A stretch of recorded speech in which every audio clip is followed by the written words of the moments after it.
Hello, my name is Rich Howard, owner of Architectural Builder Supply, and this video is to bring you a closer look at the Kaba Ilco number 15395 KS-26D.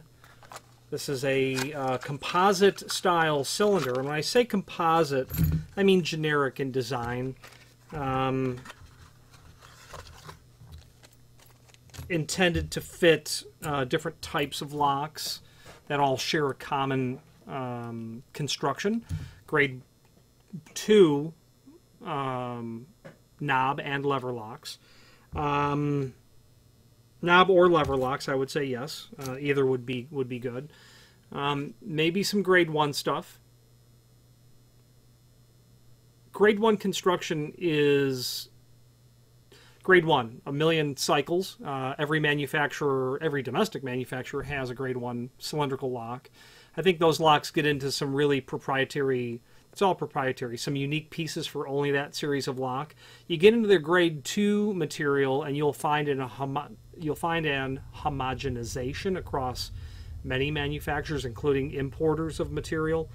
And a cylinder like this Kaba 15395 is really going to fit into a lot of manufacturers' stuff. Whether it be an imported Cal Royal lock or a grade 2 Schlage, you'd probably be able to force that to work in there. Now, why would you need this? Well, because you have a Schlage grade 2 lever lock. Great. Why do you have that? Well, because you like the lock. Okay, cool. Turns out that you put that lock on a door, but the rest of your house is all Kwikset. Now you got 2 keys, so what do? You change out all the Kwikset cylinders to take a Schlage key? Nope, because they don't exist. Because you probably have maybe some 400 series entry locks. They're deadbolts. You can't run Schlage cylinders in there. But what you can try to do is to force that Kwikset key, the 1176, to enter your grade 2 cylindrical lever. And that's really where we find we sell these, because we have clients that simply want the convenience of a single key.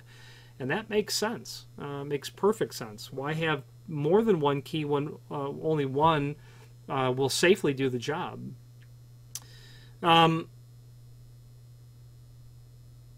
This cylinder can be used in levers or knobs.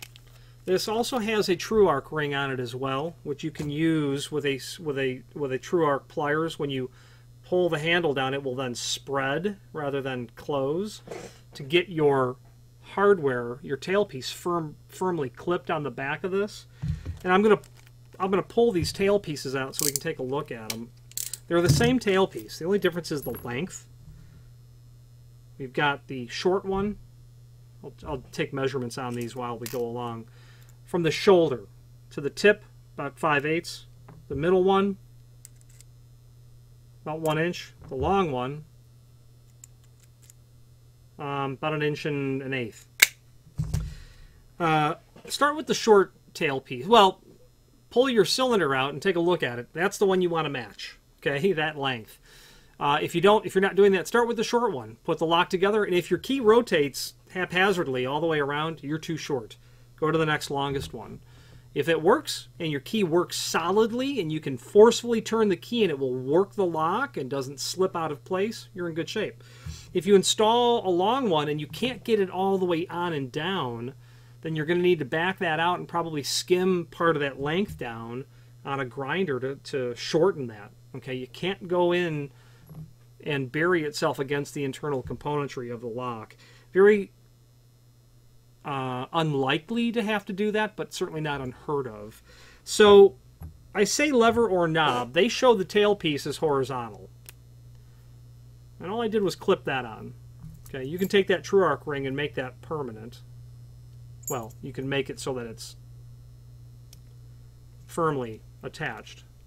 Okay, there's my horizontal tailpiece. Okay, that's what it looks like in a knob, right? Teeth are up. That's the way you want it. This is called the Bible, by the way. That's literally what that part is called. Well, what happens in your lever lock? Your key now goes in sideways, doesn't it? Pay attention to how your key works. It goes in sideways. In that sort of environment, your tailpiece now literally needs to be vertical in the lock. So so that it looks like that, because your cylinder is actually lying on its side, still horizontal. Okay, so how you position it, if you're switching cylinders, be mindful of everything about the cylinder that you're removing. Maybe even take a picture of it. The orientation of the tailpiece has to be correct. You can get the lock put back together, but if you were to try to stick a horizontal tailpiece into a lever lock, you'll find that you've got to turn the key in, put the key in, turn it 90 degrees. Okay? And then you can turn the key back and pull it out, but what you're doing as you do that is you're retracting the latch again. You'll be quite frustrated. You'll say, how is it that I can work the latch, but I can't get the key out with the latch thrown out? So be mindful of how you're putting it all back together. I've done that, and other people have done it, and other people have benefited greatly from videos online just saying, if this is what's happening, this is the problem that you're encountering. So you've got those three length of tail pieces. We've talked about your orientation. The fact that you might have to manipulate the tailpiece or something, you're going to want to use that. It'll be frustrating if you don't have the right tool, and it's possible that you won't, but if you're a locksmith or someone who works in locksmithing, you will. Solid brass construction.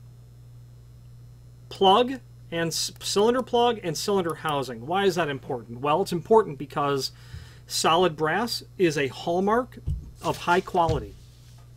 High quality product, high quality base materials allows the manufacturer to achieve and maintain tight tolerances when they're manufacturing their goods. This will work smoothly. This will work smoothly for years to come, is the bottom line. And that's a hallmark of it being solid brass. They can maintain tight margins, and it works really well. You really want that in a Kwikset system because their increment is a bit tighter because it's a single-step system. A different video, single-step system. The point of the matter is it being solid brass works to your advantage if you're trying to run a Kwikset Keyway through other locks that aren't meant to do that. Now, we're going to get into other Keyways next. There is, this can be done in satin chrome, which is the 26D part of the part number, and it can also be done in satin brass. There is a link below this video to a document called Brass Cylinders. You're looking for brass cylinders. There are multiple documents titled Brass Cylinders. You'll be able to pull up that document. The point of that is it will allow you to scroll to the early part of the catalog where you're going to see about 24 Keyways. KS is the code for Kwikset. As you look at the other Keyways, you'll say, oh my gosh, I can do a Russwin, I can do a Russwin 598 1R. Okay, gosh, that's good. I can do a Yale 8. I can do a Weiser or a Falcon. I can even do a Schlage Everest, a C145. That's interesting. But all those different Keyways are there. The ones that you'll probably bump into are going to be your AA for arrow. Obviously, your Schlage C or your C through K, which is called SX. You don't want C through K if you have a C or an E or an F, because that's a composite plug, which means any of the Keyways from C through K will, any of the key blanks C through K, of which there are 10 key blanks that will pass through that. I'd have to look at the chart. That means that the broaching has been perverted, widened to accept these keys. You don't want that. If you've got an E Keyway, order the SE version. The point of the matter is you can do lots of Keyways from Kaba Ilco. Why is that important? Because I believe Kaba Ilco makes very high quality material. Solid brass, really inexpensive in terms of what you get compared to other manufacturers, to manufacturers' OEM material. The rest of that catalog is going to allow you to review all of the other cylinders from them. Their mortise cylinders, their rim cylinders, all the different finishes, all the different Keyways, all the different keying options that can be done. I'm partial to Kaba Ilco because I like the quality, but also because there's a person there in technical support who, without exception, continues to tolerate my questions, my technical support requests. and I greatly appreciate that. I'm a fan of them because I like their deadbolt. Kaba Ilco has a unique deadbolt design that it's modular in the sense that it just takes mortise cylinders if it's a double cylinder. It can also take double mortise cylinders if it's single cylinder as well with a mortise thumb turn. What I love about the deadbolt is it's really low profile on the door. This is just a regular deadbolt, but it's a grade 1 deadbolt, low profile. It takes 1 7/8 inch hole as a minimum, and you can go up to like 2 1/8, obviously. I wish that would be smaller, but what's really great about it is they have 3 latch bolt back sets. They've got your regular culprits, your 2 3/8, your 2 3/4, but they have 2 inch. Once in a great while, you're going to come up with a client who calls you and says, I got a pair of 10 or 15 light French doors, exterior doors. I need to lock them. Okay, and you start thinking to yourself, well, gosh, good luck with that. What's the style width? It's 4 inch. Each style is 4 inch, and you say, got you. I got you covered. Kaba Ilco has a 2 inch back set, and it's really great because it's really petite and sits right on that center of that 4 inch style perfectly. Gorgeous quality, gorgeous caliber on those locks. There are other documents that are there that will allow you to go over their storefront equipment, other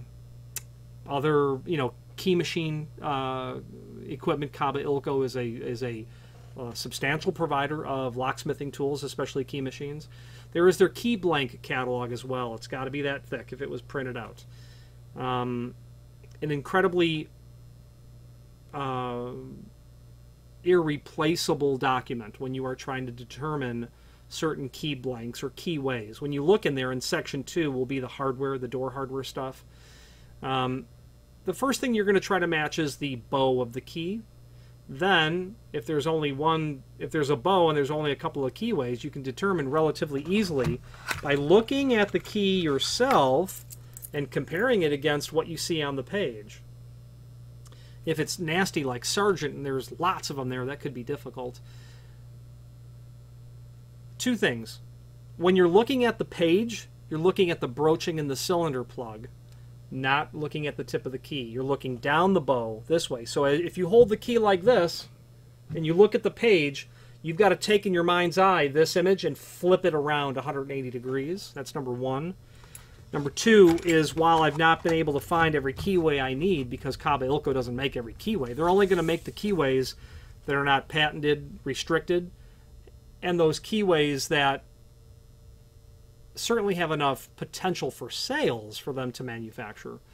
But you will always use it to great effect to at least help eliminate what it can't be. And I'm not an expert on locks, because I don't make a living as a locksmith. But it is a tool that anyone can use to help determine what you're looking for. Key blanks for the master on the back of a combination padlock. You can use that document to help you find that stuff. If you have any questions on the Kaba Ilco, this is their part number 15395KS and a 26D finish. And that KD just means keyed differently. Client ordered 2, asked for KD, which means both of them are keyed differently. He wants them keyed differently, or she, no, he. Or any. If you have any questions on this or any other Kaba Ilco product, please feel free to reach out to us. And thank you.